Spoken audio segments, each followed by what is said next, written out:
मनुष्य आत्मा जो है वो मन और बुद्धि उसके पास है, वो सोच सकती है। आत्मा में मन बुद्धि होता है? आत्मा के अंदर हाँ, मन बुद्धि और संस्कार तीनों होता है। आत्मा में मन बुद्धि होता है तो मोक्ष में जाएगा, वहां भी मन बुद्धि होगा? मोक्ष में जाए वो इतना मुझे पता नहीं है, मगर मैंने आपको जानकारी नहीं है तो फिर मैं क्या करूं? एनीवे, मैं समझाऊं आपको। कहने का मतलब आत्मा किसी का भी होता है, चाहे एकेंद्रिय में होता है, चाहे पंचेंद्रिय में होता है, मनुष्य में होता है, देवलोक में होता है, नरगति में होता है। आत्मा की क्वालिटी में कभी परिवर्तन नहीं होता है। ओके। जो परिवर्तन होता है वो प्रतिष्ठित आत्मा के भाव में होता है और प्रकृति के परिणाम में होता है। ओके, आप समझे? आत्मा में कभी परिवर्तन नहीं होता है। आत्मा शाश्वत है, उनकी सभी क्वालिटी भी शाश्वत है और आत्मा अपरिवर्तनशील है।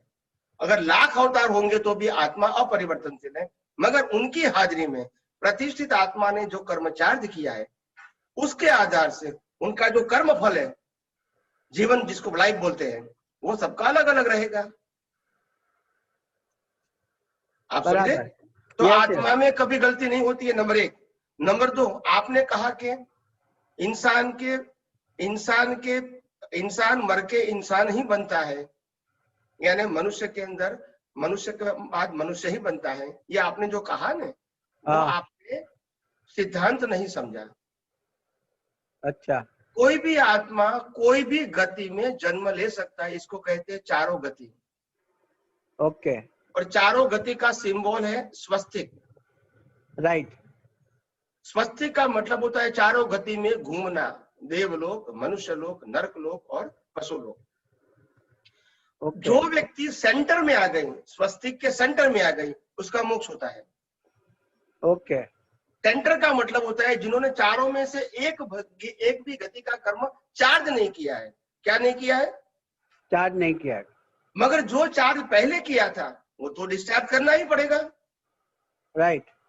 तो जो पहले किया था वो डिस्चार्ज हो जाएगा, नया चार्ज किया नहीं है तो वो आत्मा मोक्ष में जाएगा। नो रिबर्थ, नो चार गति।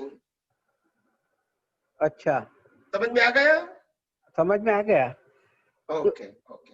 दूसरा ये है स्वामी जी, अभी नेक्स्ट टाइम अभी दूसरे को प्रश्न करने दो, समय की कमी है। एक लास्ट क्वेश्चन है बस। मोक्ष में हमें क्यों जाना चाहिए? क्योंकि जीवन तो यहाँ ही है। हाँ। तो मोक्ष में क्या कोई एडवांटेज है? क्योंकि ऐसा हमने सुना है कि कोई आत्मा मोक्ष में नहीं जाती है, मिनिमम एक जन्म तो लेना ही पड़ता है। बराबर है। तो मोक्ष में जाने का फायदा क्या है?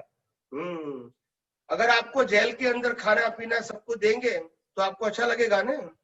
नहीं, जेल में तो अच्छा नहीं लगेगा। क्यों? खाना पीना बाहर भी खाते अंदर भी खाते, क्या फर्क है? मगर मोक्ष में तो आत्मा का शरीर तो नहीं होगा ना।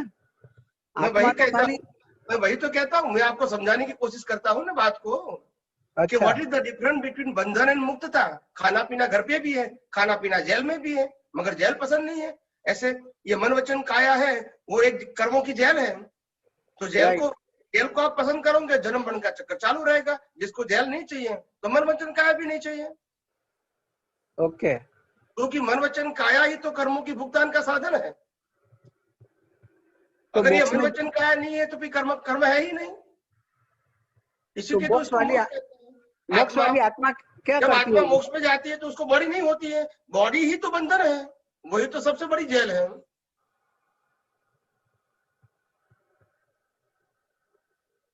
तो वो जो आत्मा मोक्ष में जाती है तो वो वहां क्या करती है? उसका तो शरीर होगा नहीं, तो फिर वो करेगी क्या?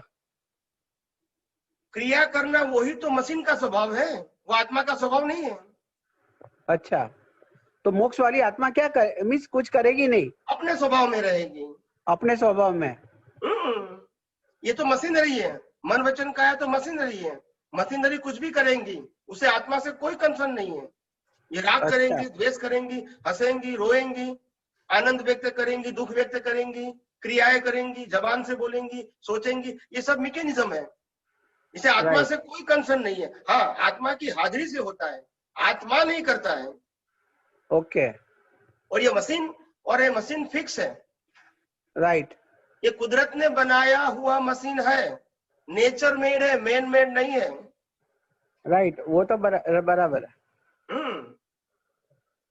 और इसीलिए इंसान के पेट में पैदा होते, मतलब ये मत कहो कि इंसान ने बनाया है। इंसान जन्म देने का वो निमित्त है। क्या है? निमित्त। इंसान कोई भी जीव को पैदा नहीं कर सकता है अपनी मर्जी से। राइट। ये शक्ति उनके पास नहीं है, मगर वो निमित्त बन सकते हैं जन्म देने के लिए। अच्छा, आप समझे मेरी बात? हाँ समझ गया। तो पैदा होना वो कर्म फल है। ओके। बॉडी मिलती है वो तो कुदरत देती है। राइट।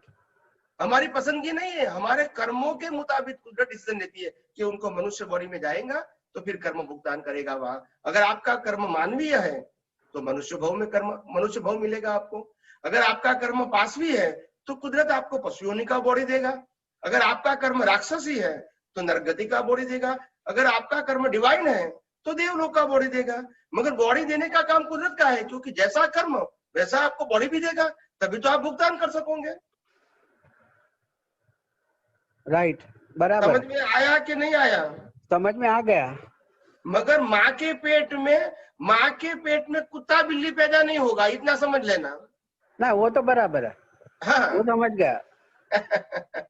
मगर मिस मोक्ष वाली आत्मा जो रहती है वो खाली अपने स्वभाव में ही रहेगी बस।